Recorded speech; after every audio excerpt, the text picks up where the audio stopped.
Hi everyone, I'm Donna Stellhorn, your practical astrologer, and today we are talking about the new moon. It's on August 22nd. It's at 0 degrees of Virgo, and this new moon makes an inconjunct to Pluto, an inconjunct to Saturn, an inconjunct to Neptune, and a square to Uranus. And so all of that can help you feel inspired, but also very distracted. And so let's talk about a strategy that you can win with this energy.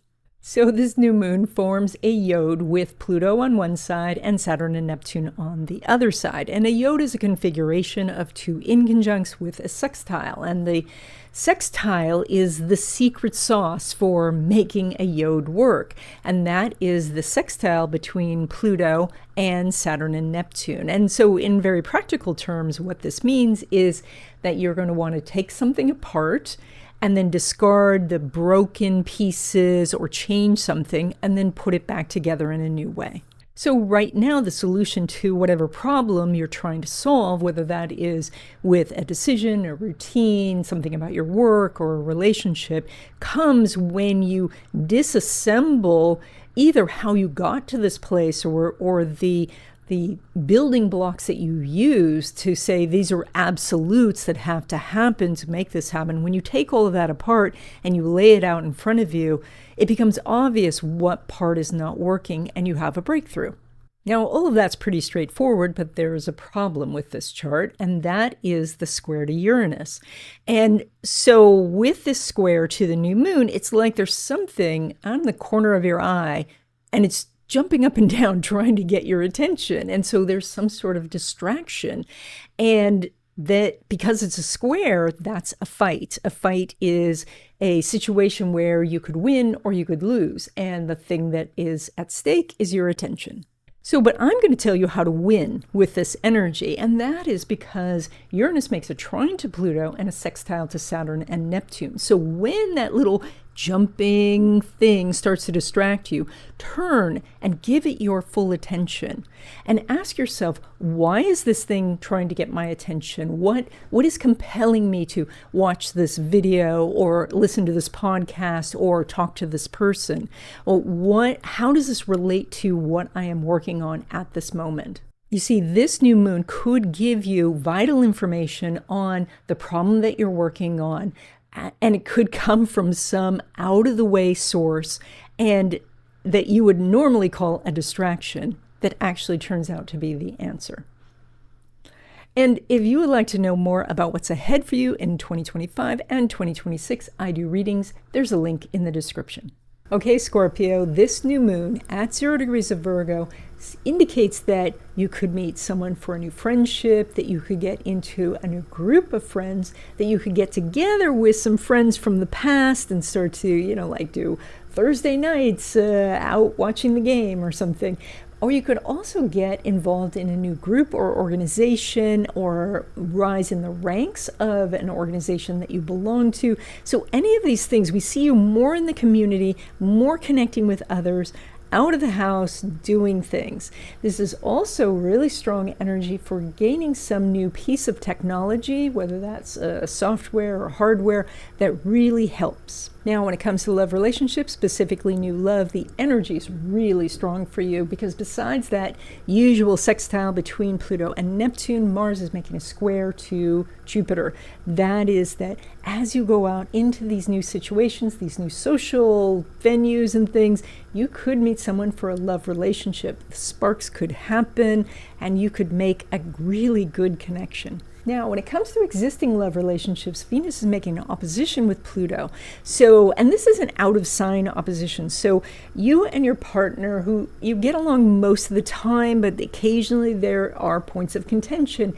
Now, there is a point of contention where you might feel like you're so far apart that you don't see how you actually have a lot of shared ideas or values in common about this particular thing. But as you explore it, you come together, you can find the compromise, and that can bring more happiness and harmony into your love life. Now, when it comes to your money, you pull money from Jupiter, which is making a great trine to the North Node and a sextile to the South Node. So that means that the energy towards the North Node, your life path, the thing you're meant to do, is stronger than going backwards, which is fantastic. This also means that the ideas that you're having, these notions are things to be explored, that you're on the right track. Maybe you just need more information, or you need a partner to help you out with this, or you need some to break it down into what's the next steps, but you're on the right track. Now, when it comes to money from business or from investments, Mercury is making a semi-sextile with Jupiter. That means that it's the little things that count right now. And that could be, like helping a customer through an issue, which then causes you to make some changes to the website that makes the order flow so much easier for people. Or you find an app that automates something, and that saves you time and therefore money. Or you find a new type of investment that you really like that just clicks with you. So there's some small detail that opens up some real possibilities for you. Now, when it comes to money derived from career, so that's a paycheck, the energy is even stronger. This is one of the best times for you to go after more money in your job or go for a new job entirely. The energy is so strong that you might get a different position, something that has a better set of perks, or that gives you a work at home option, or there's all these opportunities for you now. So this is something where you want to talk about it, plan it out with yourself, think about what you really want, then start to discuss that with your supervisor, look at the options. And if you're looking for a new job, I think you could get an offer very soon. Okay, in the third section of this video, I have a couple of announcements, and then we're going to continue talking about finding the hidden money in your chart. So we are approaching September, and September this year is eclipse season, and eclipses are what cause people's lives to change. So this year I'm giving a Zoom class on what this eclipse is all about. And so if you would like to know how it could affect your life and what eclipses mean in general, consider doing this class. This class is also going to be recorded if the time doesn't work out exactly for your schedule. And so there is a link in the description to register for this class. And then I wanted to let you know that the next New Month Wishes class is going to be on September 1st. There is a link to that class, to register for that class, in the description. And then all members of this channel get special access to deep dive astrology videos, feng shui videos, and also they get a playlist of the tutorials that we are doing in the third sections. So if you want to become a member, that join button is right by the subscribe button. So let's continue our discussion about finding the hidden money in your chart. And by the way, there is a video course on this topic. There's a link in the description. So last time we talked about the different money houses. I thought we would shift gears a little bit this time and talk about some of the planets. And specifically, I want to talk about Pluto, Jupiter, and the Sun. And so when Pluto and Jupiter are coming together and they are talking to one another, then you have ambition. When the Sun and Jupiter come together and talk to one another, then you have confidence. And when all three of these come together, you are unstoppable. Now, there are different ways that planets can talk to each other. There can be a communication happening in your natal chart, through your progressions, through transits, or through a derivative chart. But let's just first start with how planets do talk to each other, and that is through aspects. And so think of yourself at, say, a large party, and you can talk to people who are around you. But if you know someone well, you can actually communicate with that person clear across the room because you know each other. So through your gestures or facial expressions, you can get the message across. So that's what an aspect is. That's the two planets. They know each other, and so they are communicating with each other. And that means they can help each other or hinder each other, as the case may be. Now, planets talk to each other through degrees. That is the number with the little circle by it. The little circle means degrees. Now, in a natal chart, I give a 7-degree orb. Some astrologers do more, some astrologers do less. I find that 7 degrees works a lot. It works really, really well. And so that means that if you have a planet at, say, 15 degrees, that every planet in your chart that is between 8 degrees and 22 degrees is talking to that 15-degree planet.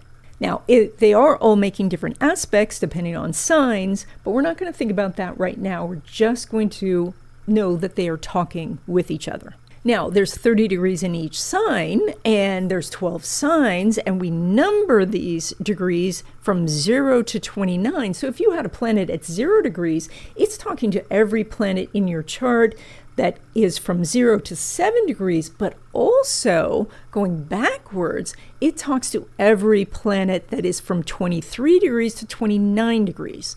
That section of planets, those planets are called an out of sign aspect, which I'm sure you've heard me mention on this channel before. And that is still an aspect. It's just a little harder to spot sometimes. So what are you looking for? Well, if Pluto is talking to your Jupiter, you have access to ambition. If Jupiter is talking to your Sun, you have access to confidence. And if Pluto and Jupiter are talking to your Sun, then you can become unstoppable. And for those of you who know some astrology, consider transits with a 1-degree orb, consider progress charts with a 1-degree orb, or consider derivative charts such as return charts with a 7-degree orb. And if you want to know for sure if you have these aspects in your chart, I can send you a PDF of your chart. Just send me a note, there's a link in the description, and add to your message that you want to know about Pluto and Jupiter. And that's it. I hope you enjoyed this video. By the way, I do a weekly illustrated newsletter, and so if you like astrology and you love black cats, you're going to love this newsletter. The link is in the description, and I'll see you in the next video.